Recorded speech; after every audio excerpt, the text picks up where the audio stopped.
प्यारे बच्चों, कैसे हैं आप लोग। स्वागत है आप सभी का आपके अपने YouTube channel Pandey ji technical 2.0 में। आज हम बताने जा रहे हैं आपको मॉडल पेपर। ये अप्लाइड फिजिक्स का मॉडल पेपर है। आप इसको ध्यान से देखिए और ध्यान से देखने के बाद आप प्रश्नों का अंदाजा लगाइए कि कैसा पेपर आपका पूछा जाएगा।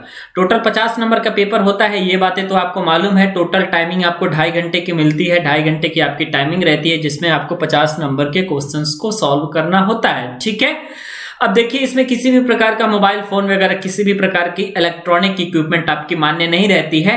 ठीक है, आपको सिर्फ पेन और कॉपी लेकर के पेन बस लेकर के आपको जाना है और एक स्केच आप अपने तरफ से ले लीजिएगा। ठीक है, स्केच आपका बिल्कुल हल्का रहना चाहिए। स्केच में जो चलने का लेंथ है वो यही रहना चाहिए, आपकी मोटाई, ताकि जो है थोड़ा सा आप उत्तर वगैरह लिखें तो उसमें हेडिंग वगैरह लिखने के लिए, कुछ चीजें हाईलाइट करने के लिए वो चीजें यूज में आपकी आ सके। ठीक है, चलिए स्टार्ट करते हैं। देखिए, अगर आप क्वेश्चन नंबर 1 की तरफ आएंगे तो प्रश्न संख्या जो 1 होता है, 1 × 10 = 10। एक एक नंबर के 10 प्रश्न होते हैं, तो आप इन चीजों को जरूर ध्यान दीजिएगा। एक एक नंबर के 10 प्रश्न इसमें से आपको करने होते हैं। ठीक है, और इन एक एक नंबर के 10 प्रश्न में आपको कम से कम 4 या 5 ऐसे प्रश्न मिलेंगे जो कि आपके MCQs टाइप के होंगे, जिसमें किसी प्रकार की नेगेटिव मार्किंग नहीं होगी। आप डायरेक्टली आप उसका उत्तर लिख सकते हैं। ठीक है, और प्रत्येक प्रश्नों में आपका एक प्रश्न का छूट रहता है। ये भी आप ध्यान से देखिए कि अगर 12 दिया रहेगा तो 10 ही आपको करना है, या 11 दिया होगा तो 10 ही करना है, क्योंकि पहले ही कह दिया जाएगा किसी 10 खंडों के उत्तर दीजिए। ठीक है,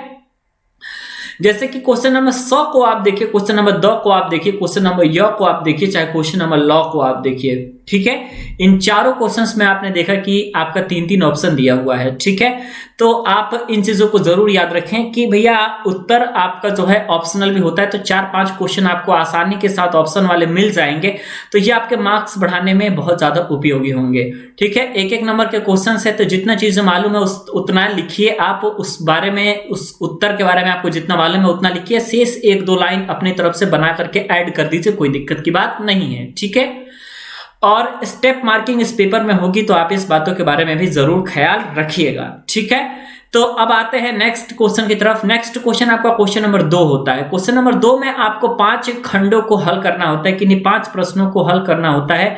एक प्रश्न छोड़ सकते हैं, इसमें टोटल 6 प्रश्न दिया होता है, 5 ही को हल करना है। और 2 × 5 = 10, और इसमें आपको एक क्वेश्चन के लिए 2 नंबर मिलता है।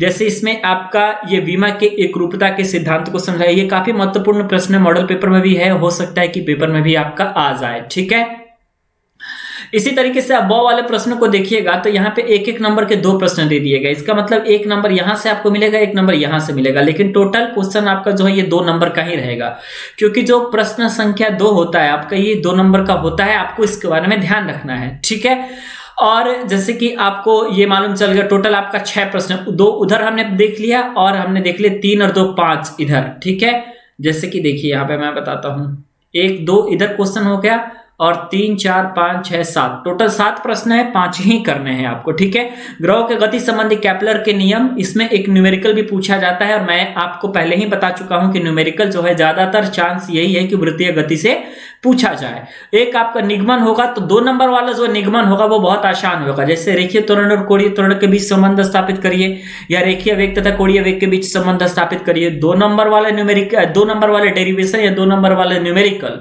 ये जो भी होगा आपका 2 नंबर वाला अगर है तो उसमें बहुत कोशिश करिएगा कि बहुत जल्दी हो जाए, क्योंकि बहुत आसान होगा। 2 मार्क्स का न्यूमेरिकल डेरिवेशन दोनों।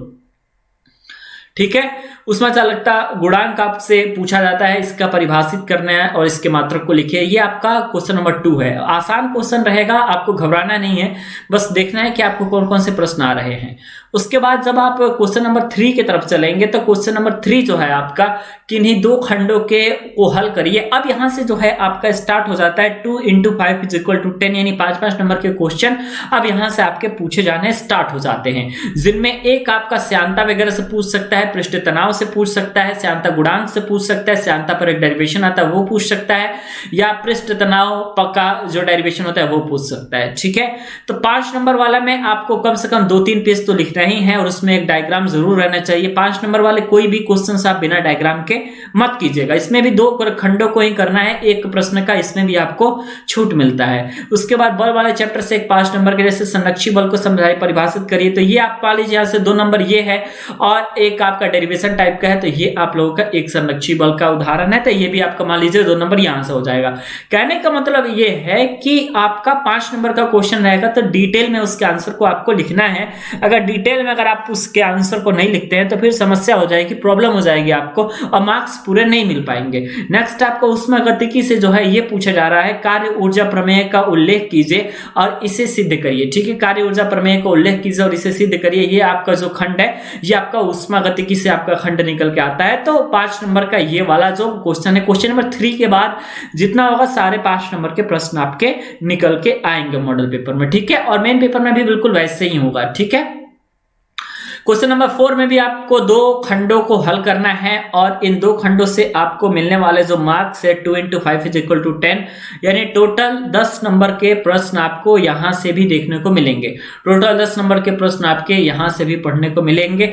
बर्नौली के प्रमेय में बहुत सारे स्टूडेंट कंफ्यूज है कि इनका डेरिवेशन करना है, तो मैं आपको बताऊं पहले कि डेरिवेशन सिलेबस में नहीं है, आपको डेरिवेशन नहीं करना है, सिर्फ और सिर्फ आपकी थ्योरी जो है इसके सिलेबस में है। बर्नौली प्रमेय को लिखिए एवं सिद्ध कीजिए, ये आपके थ्योरी जो है इसके सिलेबस में है और इसके उपयोग को लिखना है, ये भी आपके सिलेबस में है। ठीक है, उसके बाद आपको घर्षण को परिभाषित करना है, फ्रिक्शन क्या होता है और चलते वाहन एवं साइकिल में ब्रेक प्रणाली में आपको घर्षण के उपयोग को समझाना है। तो ये आपका फ्रिक्शन वाला हो गया, फ्रिक्शन भी आपके लिए इंपॉर्टेंट है। ठीक है, और इसका 5 नंबर का क्वेश्चन ये आपसे पूछा जा रहा है। ठीक है, उसके अलावा आपका ओ वाला जो क्वेश्चन है वो रेखीय क्षेत्रीय तथा आयतन प्रसार गुणांक को परिभाषित करिए। कई बार इसका डायमेंशन भी पूछ देता है और इनके बीच में हमको संबंध स्थापित करना है। 5 नंबर का ये भी आपको प्रश्न देखने को मिलता है।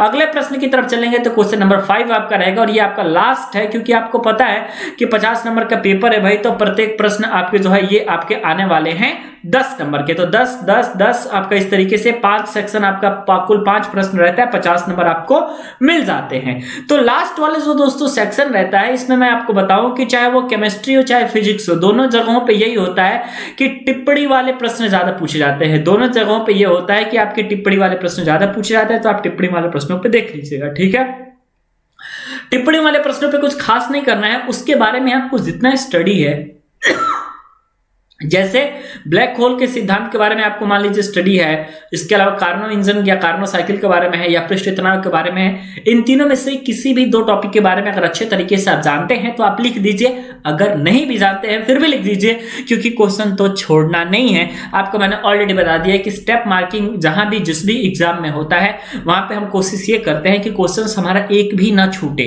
तो इस तरीके से आपको क्वेश्चन एक भी नहीं छोड़ना है, बात को हमारे ध्यान से सुनना है और उसके बाद जो है आप अपने 50 पेपर को करके आइए, कोई दिक्कत की बात नहीं है। स्टेप मार्किंग है, सभी स्टूडेंट पास हो जाएंगे।